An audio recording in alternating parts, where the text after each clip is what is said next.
My name is Shimon Samuels. I'm the Director for International Relations of the Simon Wiesenthal Center. We carry the name of the man who was in 6 death camps and concentration camps during the Second World War. When he was saved, he dedicated the rest of his life to bringing war criminals to justice, mass murderers. He brought 1,100 plus criminals to the courts, and we carry his name because we believe that what happened then is also happening now. There are new mass murderers, new dangers, and so the Simon Wiesenthal Center today, with its headquarters in Los Angeles, and my office in Paris, I cover Europe, Middle East, and Latin America. Basically international institutions such as the United Nations and this conference taking place here in Istanbul. And the work that we do is to lobby against hate and violence, extremism. So for example, we monitor many thousands of websites which the internet today, it's almost a platform for solidarity among those who are targeted by hate. It's not only Jews. We also monitor Islamophobia against Muslims. We monitor negrophobia against black Africans.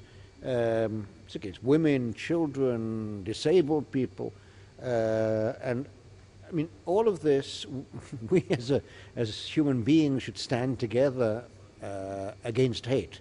Unfortunately, there are too many cleavages.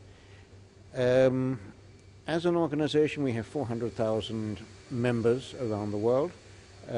We even have some here in Turkey. And my own grandfather lived his life here in Istanbul, and he then came to England.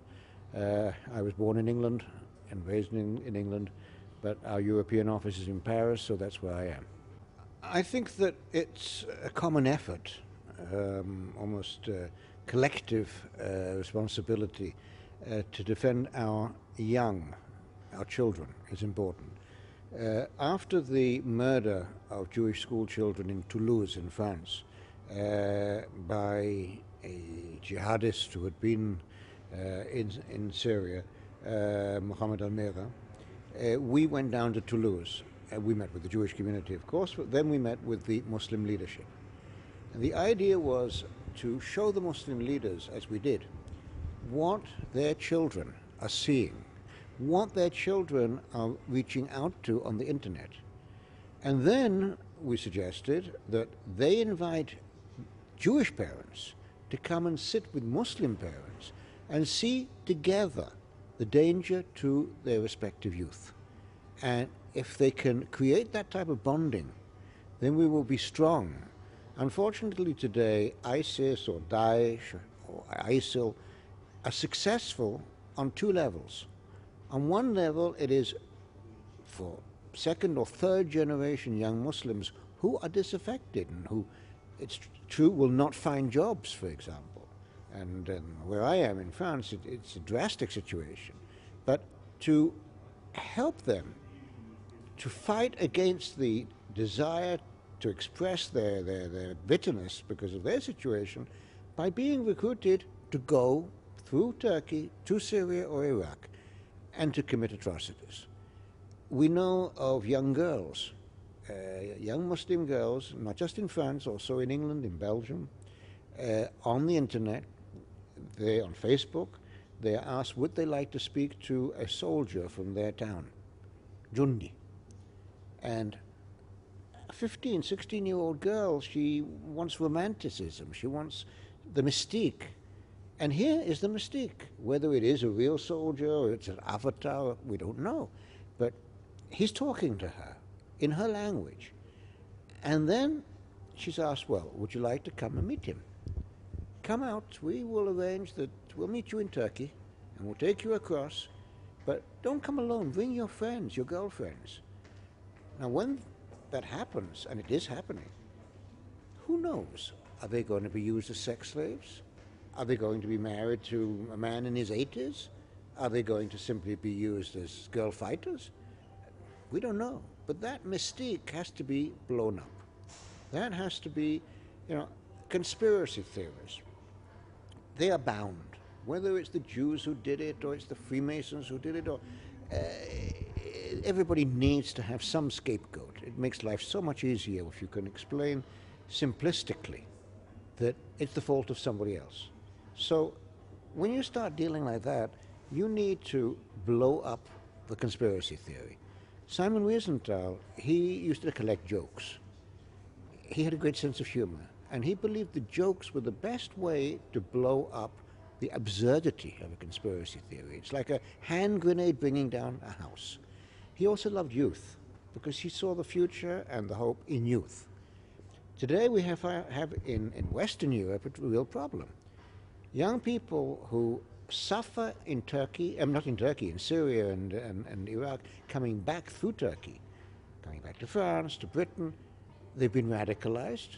Now we have programs for de-radicalization. Now that to me looks a little bit like denazification. At the end of World War II, when Germany was occupied by the British, the French, and the Americans, and on the other side by the Russians, they very quickly, because of the Cold War, tried to recruit German scientists, Germans, to fight that war. And as Wiesenthal said, the only victors of the Second World War were the Nazis. So in doing this, the idea was that you were going to create a stronger, more democratic, more understanding group of people. And I believe that what we have in common between Judaism, Islam, and Christianity is the idea that there was a beginning. In the beginning there was the Word. In that beginning, whether it's in the Bible or in the Quran, it doesn't matter. There is also an end.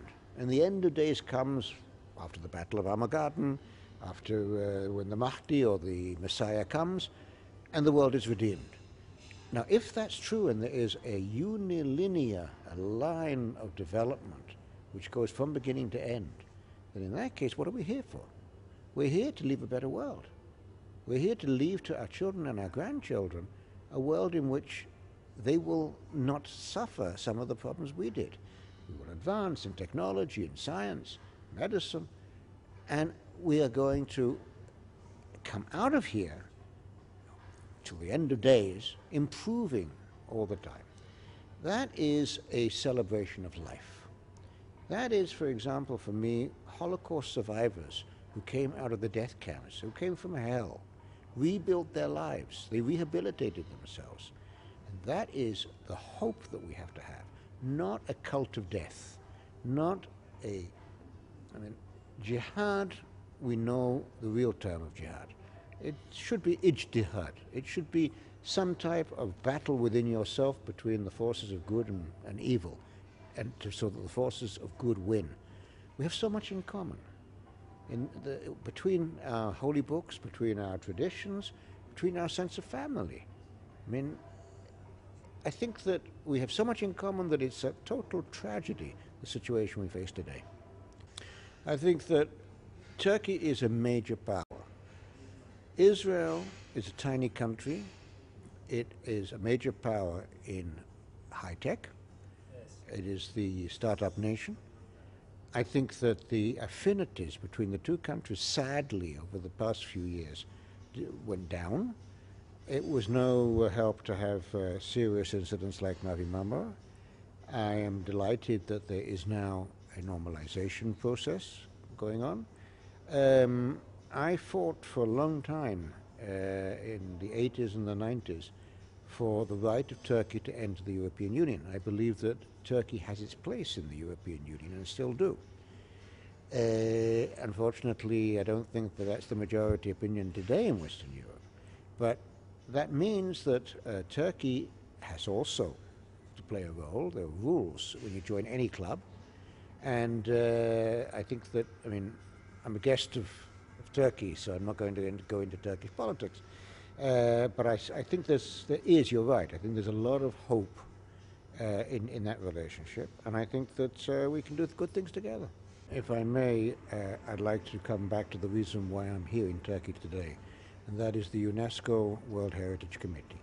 The World Heritage Committee used to be a very, very important protective and preservationist arm for its sites. One of those sites is Auschwitz-Birkenau, the greatest hecatomb in history. Several million people died in Auschwitz. So what happened was, it was about, I don't know, 12 years ago, a discotheque was opened in Auschwitz, in the protected area. It was in the building where the hair was cut before they were sent for gassing. And we went to Poland, we protested, and they did nothing. So I went to Cairns, Australia, where the meeting of the World Heritage Committee was, and I said, I come from the hell of Auschwitz to the paradise of the Barrier Reef to tell you about the Auschwitz discotheque. And the chairman, who was the Finnish ambassador, he said, so those two words together are just too much. Mr. Polish ambassador, we're not asking you, we're telling you, close it. And I came back from Australia, I came to London, I got a newspaper and I saw they'd closed it. So the World Heritage Committee was very important. Today, however, we find a different situation. Palestine entered the World Heritage Committee in November of 2011, and since then they have a voracious appetite for heritage sites. But those heritage sites are not always related to Palestine. It began with the Church of the Holy Sepulchre, the Church of Nativity in Bethlehem, and then it went on to various Jewish sites that were turned into mosques. And now we find that there is a resolution pending at this meeting here in Istanbul, which says that the Jews are deleted from Jerusalem and from their holy sites. The fact that the Western Wall, the Wailing Wall as it used to be called, which is not on the Haram al-Sharif, it is down below, is between commas or between quotation marks in one of the documents, and the other document is not there at all. Or, for example, the Temple Mount. Now, for 3,500 years, the Jewish people have had a relationship with Jerusalem and with those two sites which are their holiest. To delete the Jewish presence is unacceptable. It is not a question just for Israel. It is the Jewish people and Judaism as a religion. It's as if someone were to come here today and say, the two mosques in Mecca have nothing to do with Islam. If someone were to say that, there would be a huge outrage. And Jews around the world are waiting to hear what's going to come out of here. Now, I don't think that it would be right or fair that here in Turkey, which is expressing a proud and courageous position 1 week or 10 days after an atrocity at the airport, be stained by a resolution like this coming at the end of this conference here in Istanbul, and will be known as the Istanbul Declaration, which denies the Jewish people any tie with their heritage sites. And I think that the Turkish authorities, whether it is on the municipal level of Istanbul or whether it is the Turkish government, has the right to intervene on this issue and not to allow it to be in their name. Definitely. As I learned from my Arab friends, there's this wonderful expression, min tumak lil bab al-sama, from your mouth to the gate of heaven. May it be so, inshallah. Inshallah. Im Yirtzeh Hashem.